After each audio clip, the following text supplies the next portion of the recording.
Buen día, profesor. Mi nombre es Evelyn Zuley Zapata Centeno. Actualmente estoy cursando el octavo ciclo de la carrera de Derecho y mis dos ramas de interés son penal y civil.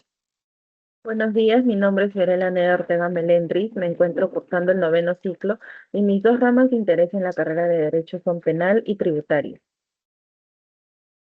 Nuestro tema de investigación pertenece al área penal y su relevancia jurídica es jurídico-penal. Nuestra investigación se titula La medida de internación en adolescentes por sicariato tras la modificación del artículo 163.4 en Lima Metropolitana y se relaciona respecto a que si la medida de internación, que ahora tiene un máximo de 6 años tras la inconstitucionalidad de la Ley 32.330, cumple o no su finalidad resocializadora cuando se aplica a adolescentes que cometieron sicariato en Lima Metropolitana. En cuanto al estado del arte de nuestra investigación, a fines de esta exposición lo dividiremos en tres grandes líneas de discusión. El primer eje aborda el marco internacional, las garantías procesales y el principio del interés superior del adolescente. En segundo, examina la transformación legislativa en el Perú y la tensión entre el enfoque punitivo y rehabilitador. Y finalmente, por tercer eje, que se centra en el sicariato juvenil y los desafíos para una reinserción social efectiva. Empecemos. Existe un amplio consenso doctrinal respecto a que la justicia penal juvenil debe desarrollarse bajo un enfoque especializado y respetuoso de los derechos humanos. En este sentido, tenemos a Gómez Barrera, que sostiene que los tratados internacionales exigen a los estados transformar sus sistemas judiciales para crear una justicia penal juvenil especializada y diferente al de los adultos, por lo que el éxito de este marco no depende de tener leyes severas en el papel, sino de la capacidad real de los gobiernos para garantizar los derechos del adolescente durante el juicio y la ejecución de las sanciones. Esta postura es compartida por Garcés Peralta, quien coincide en la necesidad de proteger los derechos del adolescente, pero traslada el problema al contexto peruano. Mientras que Gómez analiza las obligaciones internacionales, este autor Garcés critica que los operadores de justicia continúan considerando al adolescente como un objeto de protección y no como un verdadero sujeto de derechos. Es decir, evidencia una brecha entre el reconocimiento normativo y la práctica judicial. En esta misma línea tenemos que Carrillo también rechaza una respuesta exclusivamente punitiva frente a la delincuencia juvenil y coincide con los autores anteriores en la necesidad de un sistema especializado. Sin embargo, él incorpora un elemento adicional al informar o afirmar que la intervención penal debe ser siempre la última ratio y que el proceso penal juvenil posee principios propios ya que de por sí lo diferencian del sistema penal de adultos. Precisamente, esta es la idea que desarrolla con más profundidad Araya Lara y Rojas Luján, quienes centran su análisis en el internamiento preventivo,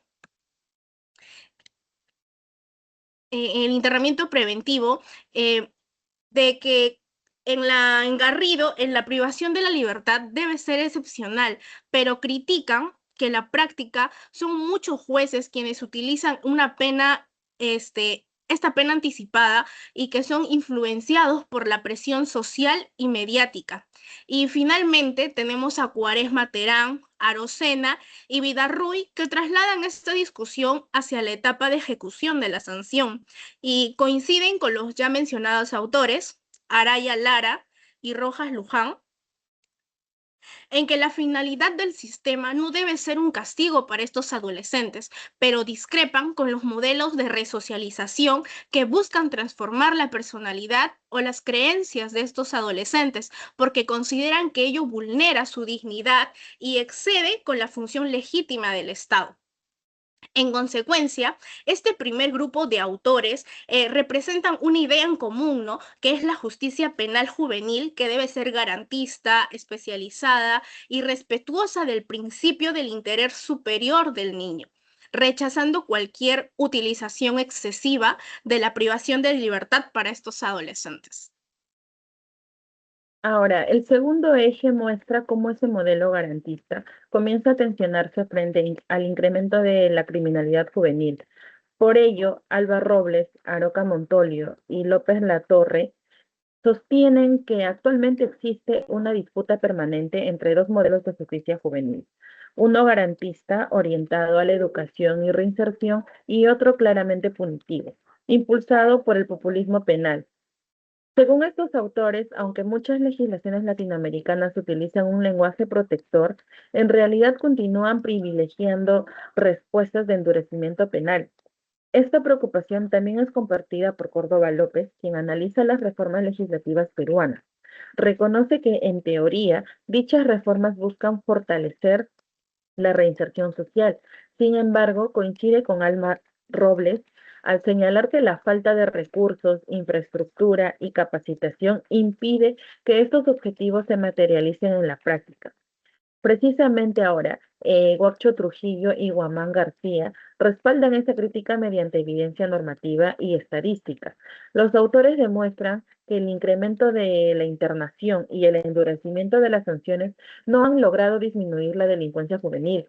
Incluso destacan que estas reformas fueron observadas por el Comité de los Derechos del Niño por resultar incompatibles con los estándares internacionales. Esta discusión alcanza su punto más crítico con Ruiz Sánchez, quien analiza la Ley 32.330. A diferencia de los autores anteriores que estudian las tendencias generales, Ruiz examina una reforma concreta que permitió juzgar a los adolescentes como adultos. El autor sostiene que esta modificación vulnera el principio de especialidad y el interés superior del niño. Al ser inconstitucional, dichas disposiciones por parte del tribunal, este reafirma la necesidad de mantener una justicia juvenil especializada. Por lo tanto, aunque estos autores analizan aspectos distintos de la política criminal, todos coinciden con una conclusión fundamental, que el endurecimiento de las sanciones y la ampliación de la internación no constituyen soluciones eficaces para enfrentar la delincuencia juvenil. El tercer eje se centra específicamente en el delito de sicariato cometido por los adolescentes. En primer lugar, tenemos que Paredes Sotelo sostiene que existe una relación entre las deficiencias del sistema penal juvenil y el incremento del sicariato en Lima metropolitana. Según el autor, las organizaciones criminales aprovechan las debilidades del sistema penal para utilizar así a estos adolescentes como ejecutores materiales de estos delitos. Y esta posición es reformada por Sánchez Chávez, Herrera Moscol, Escobedo Guevara, Enostroza Agüero y Díaz Pérez. Quien coinciden en que el problema no radica únicamente en la legislación, sino en las deficiencias condiciones del internamiento, señalando así que muchos centros juveniles terminan funcionando como unas verdaderas escuelas del delito. No obstante, Marín Guevara y Ramos Licra introducen una perspectiva distinta, porque si bien reconocen las falencias del sistema penal juvenil, consideran que el origen del sicariato no puede explicarse únicamente desde el derecho penal. Para ellos, otros factores como la pobreza, la desintegración familiar y la exclusión social son elementos determinantes en la incorporación de adolescentes al crimen organizado. En este punto discrepan parcialmente con Paredes, ¿no? Porque desplazan el foco desde el sistema penal hacia causas estructurales de este fenómeno. A este debate se incorpora Reyes Zuquilanda y Gallegos, Robalino Villafuerte y Espincanga, quienes añaden un enfoque clínico, pues estos autores consideran que tampoco basta con analizar los factores sociales, sino que resulta indispensable evaluar la salud mental del adolescente mediante pericias psiquiátricas especializadas antes de determinar la medida socioeducativa que se les va a imponer a estos adolescentes.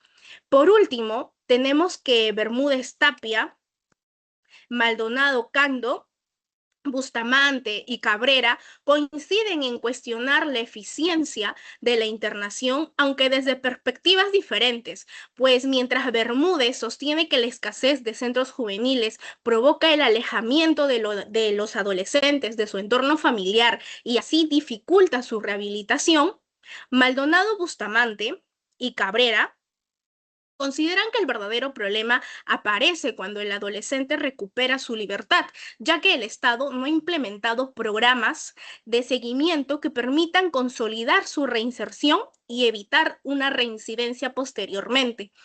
Estos dos autores concluyen mencionando que por sí sola resulta ineficiente lograr una verdadera rehabilitación en estos adolescentes infractores.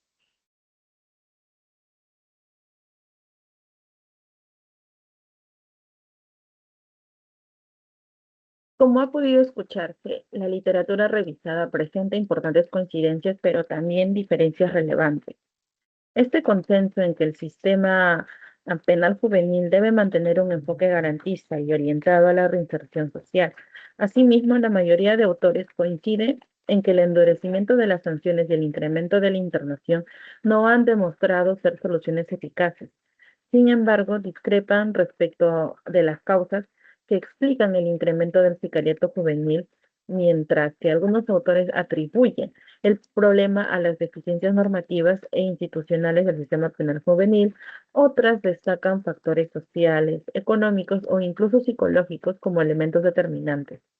Es precisamente en este punto donde se encuentra el vacío de nuestra investigación. Si bien la doctrina analiza la protección al adolescente, las políticas criminales y las causas del sicariato aún no establece criterios jurídicos claros sobre cómo debe aplicarse la medida de internación para cumplir su finalidad resocializadora en adolescentes procesados por sicariato tras las modificaciones introducidas por la Ley 32.330.